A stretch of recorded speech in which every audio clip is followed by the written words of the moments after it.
जानेंगे कि देवता कौन होते हैं और कौन कौन से देवता है जिनको हम पूजते हैं। ठीक है, तो देवता वो होते हैं जो क्या नाम से स्वर्ग लोक में रहते हैं और जिनके पास शक्तियां होती है ना, जिनके पास शक्तियां होती है।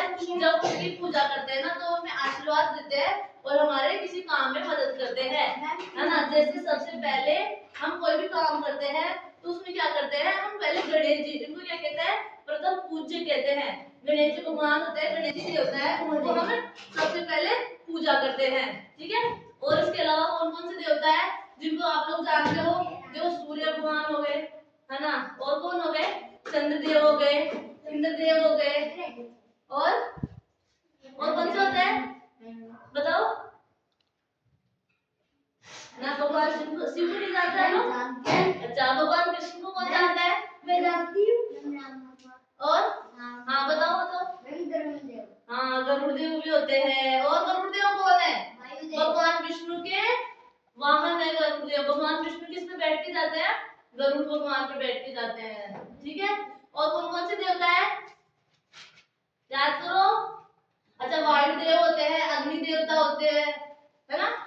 तो ये सारे क्या है, हमारे भगवान होते हैं, इन सबको हम पूजा करते हैं। इन सबकी और भी होते हैं, देवियां भी होती है, लक्ष्मी माता, सरस्वती मैया, दुर्गा माता, इन सबकी पूजा की जाती है। ठीक है, इन सबको हम जब पूजा करते हैं तो ये हमारे सहायता करते हैं, हमारे प्रार्थना सुनती है और हमारे काम को सहायता करते हैं काम करने में। ठीक है, चलो वंशज बताओ खड़े होके कौन कौन से देवता होते हैं, नाम बता। दो देवताओं के नाम बताओ। तनिष खड़े हो बेटा, खड़े हो। तीन देवताओं के नाम बताओ कोई से भी। हाँ, और गणेश जी और शिव जी। अच्छा अच्छा, प्रथम पूज्य देवता कौन से हैं जिनकी हम सबसे पहले पूजा करते हैं? गणेश जी। गणेश जी, बैठ जाओ, खड़े हो, खड़े हो, खड़े हो। गणेश जी को जानते हो? अच्छा, गणेश जी का मुंह कैसा होता है? हाथी का सिर होता है क्या उनके? हाथी का सिर होता है ना, सूंड होती है गणेश जी के। अच्छा, सूंड का बारे में कौन जानता है? बैठ जाओ बेटा।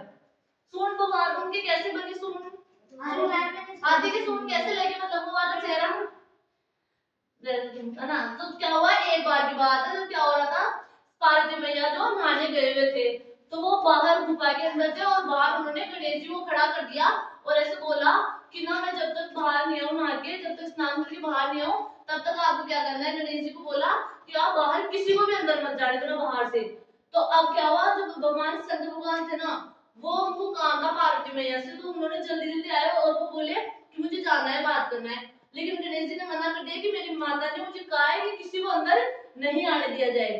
तो तब उन दोनों ने, अच्छा वो भी अड़ गए कि नहीं मैं जाऊंगा, और गणेश जी ने भी कहा दिया कि नहीं मैं नहीं जाने दूंगा आपको। तो क्या हुआ, उन दोनों में फिर युद्ध होता है, भयंकर युद्ध होता है। तो अब भगवान शंकर भगवान उनके पिता थे, वो तो बड़े थे, तो उन्होंने क्या किया, अपने उनको गुस्सा आ गया। फिर भगवान शंकर को गुस्सा आया तो उन्होंने अपना त्रिशूल लिया और गणेश जी का सिर ही काट दिया। तब उनके बालक का ही चेहरा था, तुम्हारे जैसे चेहरा ही था, फिर उनका सिर काट दिया। तो फिर पार्वती मैया जब बाहर आए तो वो बोले कि ये मेरे पुत्र का क्यों मार दिया है, इनका वध किसने किया। फिर शंकर भगवान ने कहा कि जब उनका गुस्सा ठंडा हो गया तब शंकर भगवान ने कहा कि ये तो हमारे साथ युद्ध करने लग गए थे, हमें जाने नहीं दे, इसलिए हमने इनका सिर काट दिया। तब फिर कहा गया कि नहीं, मुझे अपना पुत्र वापस जीवित करो इसको। वो मर गए थे लेकिन बोले नहीं, वापस चाहिए मुझे। तो बोले अब ये सिर तो लग नहीं सकता। फिर बोले जाओ प्रजा में से कोई भी जो हो ना, पृथ्वी पे जाओ और कोई भी जो ऐसी माता हो जो अपने पुत्र के ऐसे दूसरी तरफ मुंह करके सोई हो, उनका सिर काट लाओ। लेकिन जब जाके उनके जो गण लोग गए ना, भगवान शंकर भगवान ने भेजा उनके गणों को, साथियों को, बोले जाओ आप देख के आओ और ऐसे कोई बालक का सिर लेके आओ। लेकिन सभी माताएं क्या अपने बालक को अपने पास लेके सोई हुई थी, तो वहां पर किसी का नहीं लेके आए। फिर बोले भगवान शंकर भगवान ऐसा तो कोई भी नहीं है जो बच्चा अपनी माँ के साथ नहीं सोया, अलग सो रहा हो, जिसका हम अकेले का काट लाए। तो फिर वो बोले कि जाओ किसी भी जानवर का ही ले आओ। तो फिर क्या हुआ, जंगल में एक हाथी दिखा, एक हाथी थी जो उसका बच्चा हुआ था और वो उसके पास में नहीं थी, वो दूर थी। तो फिर हाथी का बच्चे का सिर लेके आ गए और फिर सिर लाके भगवान गणेश जी के शरीर था जो मर गया था उसके लगाया गया, फिर उनको जीवित किया गया वापस। फिर पार्वती मैया ने ऐसे कहा कि अब मेरे पुत्र को तो ये ऐसा बना दिया, आपने हाथी का सिर लगा दिया, इसको तो कोई पूजेगा ही नहीं, इसको तो सब हंसी उड़ाएगी इसकी। फिर भगवान शंकर भगवान ने वरदान दिया कि कोई हंसी नहीं उड़ाएगा और आपके पुत्र को सबसे पहले पूजा जाएगा। अगर जो इसको नहीं पूजेंगे ना, भगवान गणेश जी को सबसे पहले नहीं पूजेंगे, तो उनका कार्य सिद्ध नहीं होगा। ठीक है, इसलिए भगवान उनको वरदान दिया, इसलिए गणेश जी को हम सबसे पहले पूछते हैं। ठीक है, ठीक है। अब समझ में आ रहा है गणेश जी का सिर ऐसा क्यों है? ओके।